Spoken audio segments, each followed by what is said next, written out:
दिल्ली में विधानसभा चुनाव के लिए मतदान जारी है। इस वक्त की अहम जानकारी आप तक पहुंचा दें कि दिल्ली में विधानसभा चुनाव के लिए वोटिंग हो रही है और ऐसे में 70 सीटों पर ये वोटिंग हो रही है। बता दें कि दिल्ली के 1.56 करोड़ मताधिकार जो है, वोटर जो है वो अपना मताधिकार देंगे और ऐसे में ये खबर आप तक पहुंचा रहे हैं कि दिल्ली के 1.56 करोड़ वोटर्स अपने मताधिकार का इस्तेमाल करेंगे। करीब 700 उम्मीदवारों की किस्मत का फैसला आज ईवीएम में कैद हो जाएगा। दिल्ली में विधानसभा चुनाव के लिए मतदान जारी है और ऐसे में दिल्ली की सभी 70 सीटों पर वोटिंग हो रही है। बता दें, इस वक्त की अहम जानकारी आप तक पहुंचा रहे हैं। एक ही चरण में मतदान हो रही है और ऐसे में ये तस्वीरें निकल के जगह जगह से सामने आ रही है, जहां एक ही चरण में मतदान हो रही है। दिल्ली में इस वक्त मुकाबला जो है वो काफी त्रिकोणीय माना जा रहा है, जहां कांग्रेस पिछले साल खाता भी नहीं खोल पाई थी पिछले चुनाव में। ऐसे में बीजेपी और आम आदमी पार्टी के बीच कांटे की टक्कर मानी जा रही है। लगातार तस्वीरें हम आप तक पहुंचा रहे हैं कि किस तरीके से दिल्ली में वोटिंग हो रही है। 70 ऐसी सीटें हैं जहां पे ये वोटिंग हो रही है और कई ऐसी हॉट सीटें हैं जहां पे मतदान काफी जरूरी हो जाता है, जहां पे कई ऐसे बड़े बड़े नेता है जिनकी किस्मत दांव पे लगी हुई है। कालका जी की बात कर ली तो दिल्ली के सीएम जो आतिशी है वो उनका आज ईवीएम में किस्मत कैद हो जाएगा। कालका जी से वो खड़ी है और ऐसे में कालका जी की सीट भी काफी ज्यादा महत्वपूर्ण हो जाती है। करीब 700 उम्मीदवारों की किस्मत का फैसला होगा आज। नतीजे 8 फरवरी को आएंगे। दिल्ली विधानसभा चुनाव के लिए वोटिंग जारी है। राजधानी की सभी 70 सीटों पर जारी है। शाम 6 बजे तक मतदान होंगे। इस दौरान दिल्ली के 1.56 करोड़ वोटर्स अपने मताधिकार का इस्तेमाल करेंगे। करीब 700 उम्मीदवारों की किस्मत का फैसला आज होगा। नतीजों की घोषणा 8 फरवरी को होगी। आम आदमी पार्टी जहां तीसरी बार सत्ता हासिल करने की लड़ाई में जुटी हुई है, तो बीजेपी कांग्रेस भी दिल्ली की गद्दी कब्जाने की जद्दोजहद में है। बीजेपी 25 साल से ज्यादा समय से सत्ता से बाहर है, वही कांग्रेस आम आदमी पार्टी से पहले 15 साल सत्ता में रही है, लेकिन पिछले 2 चुनावों में पार्टी एक भी सीट जीतने में कामयाब नहीं रही है। ऐसे में आज की वोटिंग काफी ज्यादा महत्वपूर्ण हो जाती है। बता दें कि 8 फरवरी को मतगणना होगी। नतीजे उसी दिन घोषित किए जाएंगे। और प्रधानमंत्री नरेंद्र मोदी का आज प्रयागराज दौरा है। बता दें वो प्रयागराज पहुंच चुके हैं। महाकुंभ मेले का वो दौरा करने के लिए प्रयागराज पहुंचे हैं और ऐसे में 11 बजे संगम में पवित्र डुबकी लगाएंगे। मां गंगा की पूजा अर्चना करेंगे। पीएम मोदी के साथ सीएम योगी आदित्यनाथ भी मौजूद रहेंगे।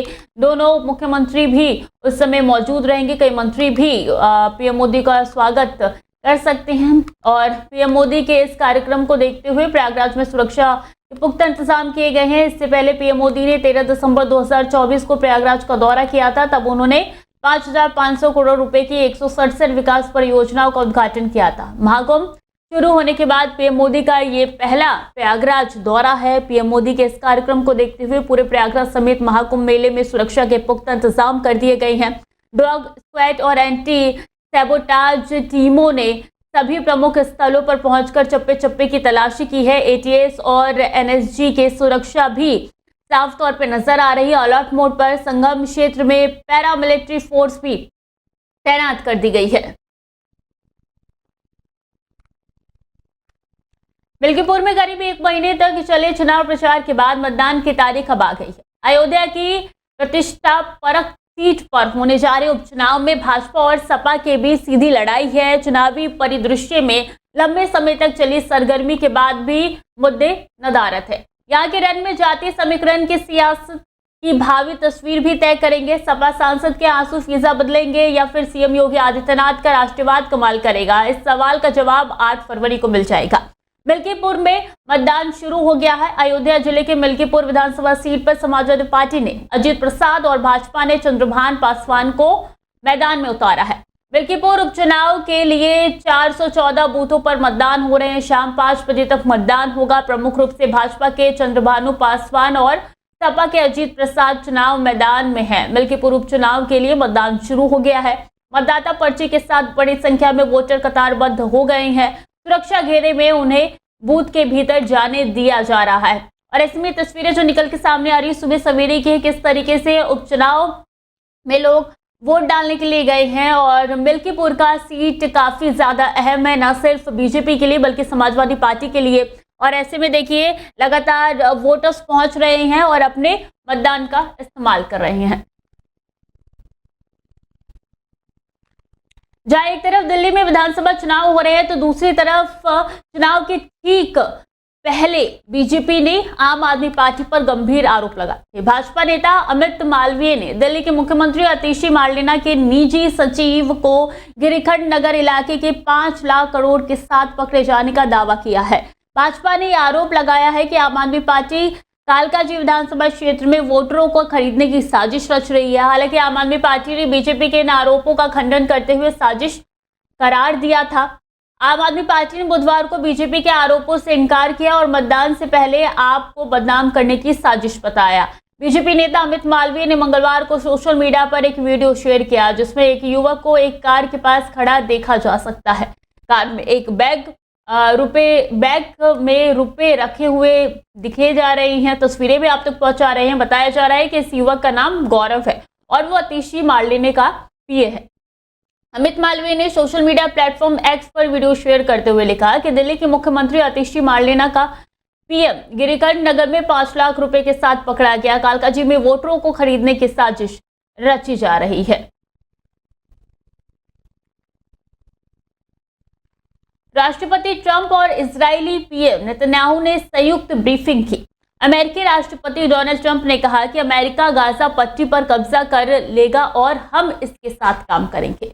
हम इसके मालिक होंगे और साइट पर मौजूद सभी खतरनाक गैर विस्फोटित बमों और अन्य हथियारों के नष्ट करने के लिए जिम्मेदार होंगे। एक ऐसा आर्थिक विकास करने जो क्षेत्र के लोगों के लिए असीमित संख्या में नौकरियां और आवास प्रदान करेगा। मुझे उम्मीद है कि युद्ध विराम एक बड़ी और अधिक स्थायी शांति की शुरुआत हो सकती है जो खत्म हो जाएगी। पूरे क्षेत्र में अमेरिकी ताकत का पुनर्निर्माण करने के लिए तेजी से आगे बढ़ रहा है। अमेरिकी राष्ट्रपति डोनाल्ड ट्रंप ने कहा कि मुझे ये घोषणा करते हुए खुशी हो रही है कि आज अमेरिका यहूदी विरोधी संयुक्त राष्ट्रीय मानवाधिकार परिषद से हट गया है और संयुक्त राष्ट्रीय राहत और कार्य एजेंसी के लिए सभी समर्थन खत्म कर दिया है, जिसने धन का प्रबंध किया था जो हमास और मानवता के प्रति बहुत ही विश्वासघाती था। आज मैंने ईरानी शासन पर हमारे अधिकतम दबाव नीति को बहाल करने के लिए कार्रवाई की अहम और एक बार फिर से सबसे आक्रामक संभावित प्रतिबंध लागू करेंगे। ईरानी तेल निर्यात को खत्म कर देंगे और शासन की क्षमता को